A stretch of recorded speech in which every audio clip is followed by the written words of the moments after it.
कल हम लोगों ने पेरीमीटर के बारे में पढ़ा था, कैसे हम लोग पेरीमीटर स्क्वायर का रेक्टेंगल का निकालें। आज हम लोग पढ़ेंगे एरिया। एरिया कैसे निकालते हैं रेक्टेंगल का और स्क्वायर का। तो सबसे पहले स्क्वायर की एरिया की बात करते हैं। तो स्क्वायर के हम लोग जानते हैं कि सभी साइड इक्वल होती है। तो एरिया ऑफ स्क्वायर क्या होता है? Area of square is equal to side multiply side, side multiply side, मतलब a मल्टीप्लाई ए, जिसको हम लोग लिख सकते हैं ए ऑफ स्क्वायर। ठीक है। इसी तरह अगर हमको मान लीजिए साइड दिया हो और इसको एरिया दिया हो और साइड निकालना है, तब फार्मूला, इस फार्मूले को तब हम लोग साइड का square is equal to area लिख सकते हैं। जब हमें साइड निकालना हो तो हम क्या कर सकते हैं? एरिया का स्क्वायर रूट निकाल लेते हैं। अगर एरिया का स्क्वायर रूट निकाल लेते हैं तो हमको साइड पता चल जाता है। तो बहुत से ऐसे क्वेश्चन आते हैं जिसमें साइड दिया रहेगा और आपको एरिया निकालना होगा तो आप इजीली निकाल लेंगे। लेकिन जब कभी एरिया दिया हो और साइड निकालना हो तब आपको इस फार्मूले का प्रयोग करना होगा। अब बात आती है एरिया ऑफ रेक्टेंगल। रेक्टेंगल का एरिया निकालने का क्या तरीका? रेक्टेंगल के बारे में हम लोग जानते हैं कि रेक्टेंगल में लेंथ और ब्रेथ होता है। ठीक है। तो अगर रेक्टेंगल का एरिया निकालना हो तो एरिया ऑफ रेक्टेंगल, आप सभी लोग छोटे क्लासेस से पढ़ रहे होंगे, एरिया ऑफ रेक्टेंगल होता है लेंथ मल्टीप्लाई ब्रेथ। हमको लेंथ और ब्रेथ का मल्टीप्लिकेशन करना होता है। और इसी क्रम में अगर मान लीजिए आपको लेंथ निकालना है और आपके पास एरिया दिया हो और ब्रेथ दिया हो तो इस फार्मूले को हम कन्वर्ट कर सकते हैं एरिया अपॉन ब्रेथ। और अगर आपको ब्रेथ निकालना है, ब्रेथ निकालना है और लेंथ और एरिया दिया हो तो एरिया अपॉन लेंथ हम लोग कर सकते हैं। तो ये हमारा फार्मूला हो गया, जिस फार्मूले के आधार पे हम लोग एरिया निकाल सकते हैं रेक्टेंगल और स्क्वायर का। और भी बहुत से ऐसे पॉलीगन है जिनके एरिया को हम लोग निकाल सकते हैं, तो वो हम लोग आगे के वीडियो में पढ़ेंगे। आज हम लोग इसी पे बेस क्वेश्चन पढ़ेंगे। फिर ये भी निकालना सीखेंगे कि कैसे हम लोग कारपेट की एरिया निकाल सकते हैं, कैसे किसी रूम में हम लोग टाइल्स लगाना हो तो कितने नंबर ऑफ टाइल्स लगेंगे। आज इस तरह के कुछ क्वेश्चन हम लोग लगाएंगे। ठीक है। और फिर उसकी प्रैक्टिस आप लोग करेंगे। अब हम सभी एग्जाम्पल देखते हैं एरिया के ऊपर। जैसे पहला क्वेश्चन हमने लिया एग्जाम्पल, ये एक एग्जाम्पल है, फिर इस पे आधारित क्वेश्चन एक्सरसाइज से हम लोग करेंगे। पहला क्वेश्चन दिया है find the area of square whose side is 14 kilometre.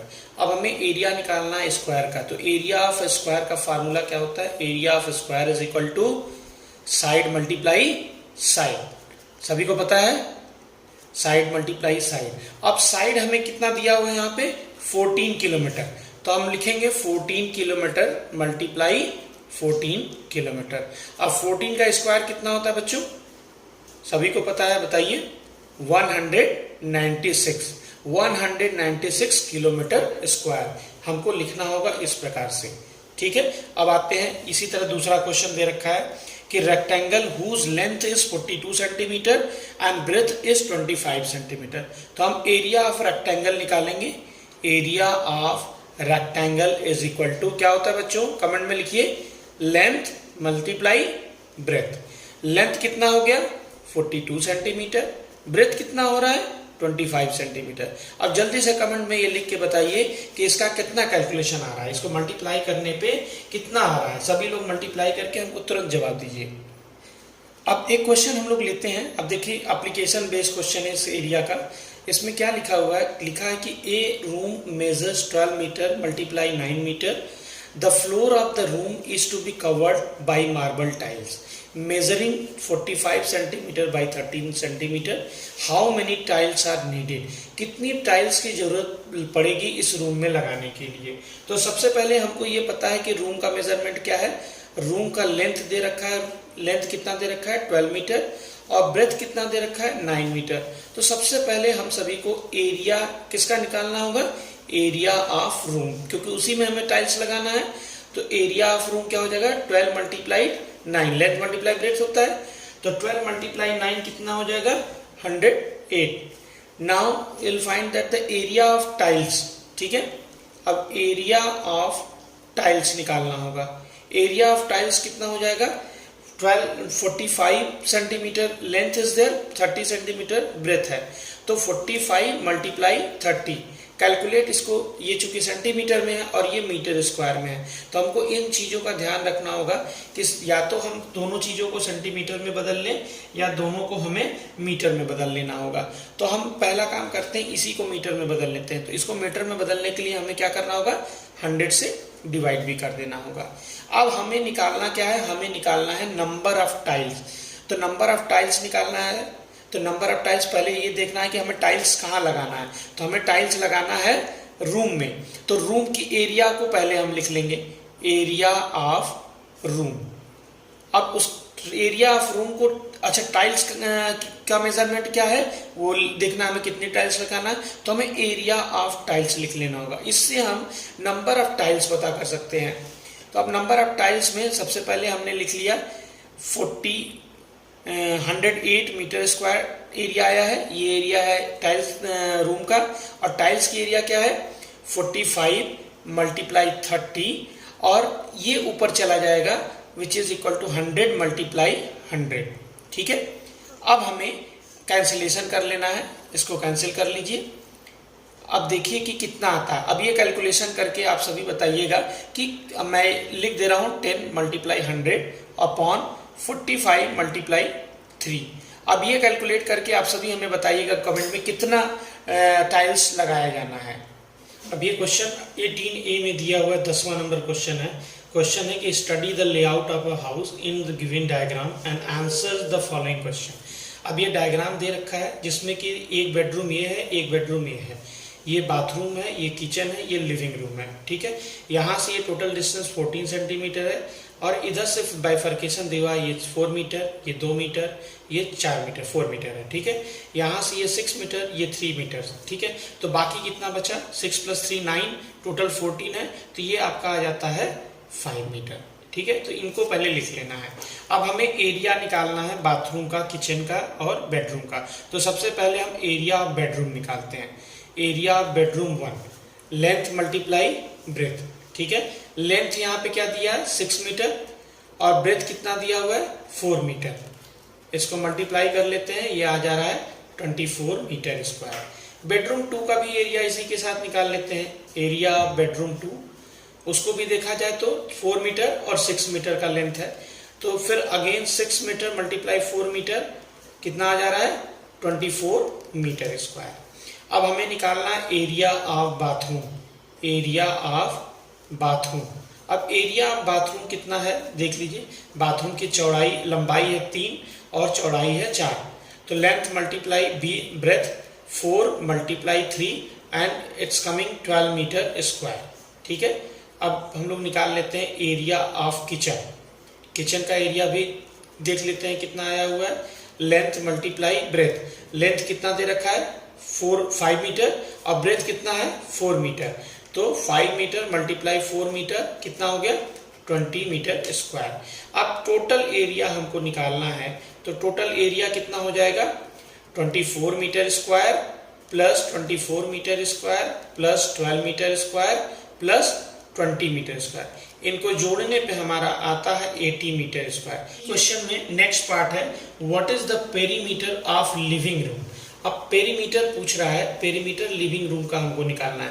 तो लिविंग रूम ये है हमारा, इस इधर की लंबाई हमको पहले पता करनी है। तो ये यहाँ तक हमको पता है कि ये 6 मीटर है। ठीक है, बाकी कितना बच रहा है 14 में से अगर 6 माइनस कर दिया जाए तो हमारा आ जाता है 8 मीटर। ठीक है, अब ये भी लेंथ हमको पता कर लेना है। ये 4 मीटर है, ये 2 मीटर है, तो टोटल इनको भी ऐड कर लेना है। ये सेम इधर आ जाएगा, 4 + 2 कितना हो जाएगा 6 मीटर। ये लेंथ 6 मीटर हो गया, ये लेंथ 8 मीटर हो गया। अब पेरीमीटर निकालना है तो ये 2 लेंथ प्लस ब्रेथ, 2 लेंथ कितना हो गया 6 मीटर, अब ब्रेथ कितना हो गया 8 मीटर। तो 6 + 8 कितना हो गया 14। तो हमारा पेरीमीटर कितना आ गया 28 मीटर। अब थर्ड पार्ट इसी क्वेश्चन में है find the cost of carpeting both the bedroom and living room at the rate of 70 पर मीटर स्क्वायर। अब हमको कारपेटिंग करानी है बेडरूम में, ठीक है, और लिविंग रूम में भी कारपेटिंग करानी है। तो हमारे पास एरिया पहले हम लोग बेडरूम का निकाल चुके हैं। एरिया ऑफ बेडरूम कितना है, एरिया ऑफ बेडरूम 1 + 2 देखा जाएगा तो ये 48 मीटर स्क्वायर आ रहा है, क्योंकि दोनों का 24 और 24 आ रहा है। अब एरिया ऑफ लिविंग रूम हमें निकालना होगा। लिविंग रूम का डायमेंशन हमें पता है क्योंकि हम लोगों ने अभी इसका पेरीमीटर निकाला है। तो length multiply breadth, living room का डायमेंशन क्या है 6 × 8 that will be 48 metre square. तो अब एरिया अगर हम देखें तो हमारा टोटल एरिया कितना हो गया, टोटल एरिया अगर निकालना हो तो 48 + 48 जो कि 96 मीटर स्क्वायर होता है। अब कॉस्ट इसका निकालना है, कॉस्ट ऑफ कारपेटिंग कितना आ रहा है, कारपेट कराने का हमको कॉस्ट आ रहा है 1 मीटर स्क्वायर का कॉस्ट है 70 रुपये, 70 रुपीज़। ठीक, तो अगर हमको 96 मीटर का कॉस्ट निकालना है तो 96 × 70। सभी लोग कमेंट में ये बताएंगे कितना आया आंसर। आप सॉल्व करिए और इसको बताइएगा आंसर कितना आ रहा है। फोर्थ पार्ट पे आ जाते हैं। फोर्थ पार्ट में क्या दिया हुआ है, find the cost of tiling the bathroom और किचन में लगा रहे हैं तो जिसका कॉस्ट है 50 मीटर।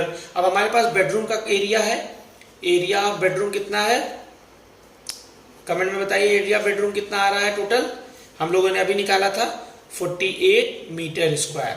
ठीक है, और एरिया ऑफ बाथरूम कितना दे रहा है वो भी निकाल लीजिए आप लोग। बाथरूम का एरिया कितना आया था, हम लोगों ने यहाँ एरिया ऑफ बाथरूम निकाला था, वो आ रहा है 12 मीटर स्क्वायर। अब टोटल एरिया निकाल लें तो टोटल एरिया कितना आ रहा है, टोटल एरिया आपका हो गया 48 + 12 जो कि आता है 60 मीटर स्क्वायर। अब कॉस्ट ऑफ टाइलिंग कितना है, टाइल का कॉस्ट कितना आ रहा है सभी लोग बताइए, 50 रुपीज 1 मीटर स्क्वायर का कॉस्ट है। तो 60 मीटर स्क्वायर का कॉस्ट कैसे निकालेंगे, हमें मल्टीप्लाई करना होगा, यूनिटरी मेथड में हम लोगों ने पढ़ा था 60 × 50। इसको भी आप कैलकुलेट करके बताएंगे कितना आ रहा है। इसके बाद ये हमारा 4 पार्ट हो गए। 5th पार्ट में आपको दिया हुआ है what is the number of square tiles of a side 20 centimetre needed for the bathroom and kitchen. 5th part सभी लोग करके दिखाएंगे क्योंकि अभी जो हमने प्रीवियस एग्जांपल लिया था उसमें टाइल्स, नंबर ऑफ टाइल्स निकालने का था। अब आप इसमें नंबर ऑफ टाइल्स निकाल के हमें बताइएगा कमेंट में कि आपका कितना आंसर आया।